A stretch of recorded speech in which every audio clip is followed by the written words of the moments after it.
Now, after I've finished doing all of my edits in the audio track view of SoundBooth, I actually need to save my entire project, but we can't save it just yet. In order to save what we've been working on, I need to go up to File on the menu bar and then go down to New, and we need to create a multitrack file. So I go to File, New, and choose Multitrack File.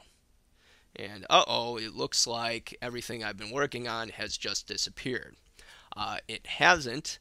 If you look over in the Files area on the left, we now have Untitled Multitrack 1 as well as Interview.wave. To switch between items in the Files area, you simply double click on them. So if I did want to go back to Interview.wave, I could double click it. And now if I want to switch back to my multitrack file, I double click it in the Files area. Now I need to take my edited wave file and insert that into this empty audio track right here. In order to do that, all I have to do is click on interview.wave, and I click on that and I click and drag it into my empty audio track here. And you can see here it is. And just like working in the audio track view, I can zoom in and zoom out using the plus and minus signs, plus and minus buttons on my keyboard. And I can move my waveform around within the track. I want this waveform to be flush with the start of my empty audio track, so I click and drag the title bar of the waveform until I've hit the start of my empty audio track. Now I can listen to my waveform just like I could in the audio track view. I simply hit the play button on the keyboard or press the play button down here in the controls area on the bottom. So it's sounding good. One thing that I should probably do is add a fade to the beginning and end of this waveform. You'll see here we have these fade handles. So if I hover my mouse pointer over the beginning, the fade in handle, I can click and drag on that handle, and you'll see that this yellow bar appears indicating what the fade will look like, and I can press the space bar to hear what it sounds like.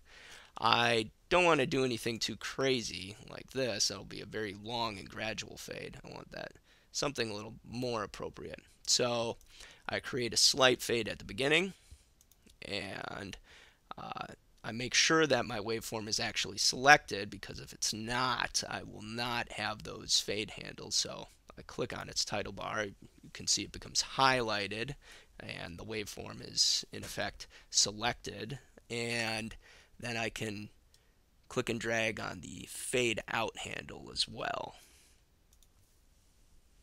So now I've applied fades to the beginning and end of my waveform. Just a couple of quick notes. While you're working in SoundBooth, you should probably avoid accidentally clicking this middle blue line, which affects the volume for the entire track. Again, if you do something that you didn't mean to do, you can always go to Edit, Undo, and undo what you did. So one other thing to be aware of, if you accidentally hit the M button, that is the mute button for the entire track. So if you're working and you go to listen to it and you don't hear anything, I would check the M button, make sure that's not depressed. Solo, we'll see a little bit later on. Basically, that's the opposite of mute. If you had multiple tracks, you would only hear the soloed track. So now I can go ahead and listen to what I have, make sure I like it, And you'll also notice in the files area that I have interview.wave, untitled multitrack 1, and then interview kind of tabbed over to the right a little bit, which represents this instance of my project. So if I wanted to make further edits to this instance of interview.wave, I would simply double click it in the multitrack area. And as you can see, I've flipped back to the audio track view, and I can make further edits to my piece.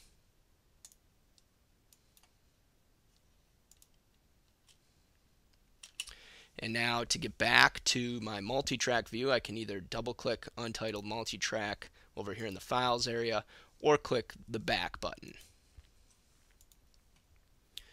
And now I like what I have, and so I need to save my project. I haven't actually saved it yet.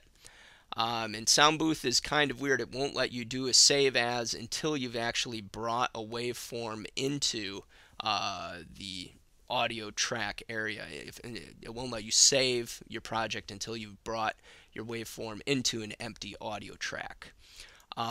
So I've done that, and so now I can go to File on the menu bar and down to Save As, and once again I want to navigate to the project folder on my desktop. Always working off of the desktop, never working off of the class folder.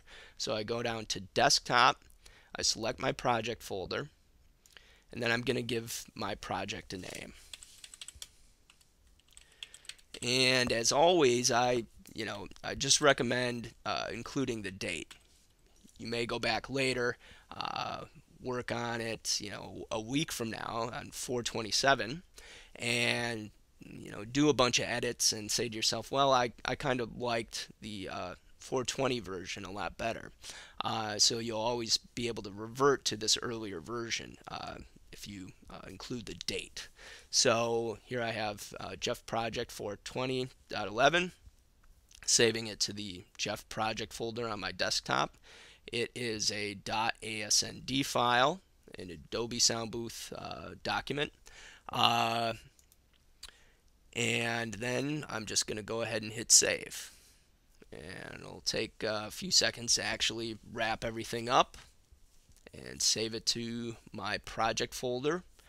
And now I can go up to Adobe SoundBooth on the menu bar and say quit Adobe SoundBooth. And I'll just say yes to this as well.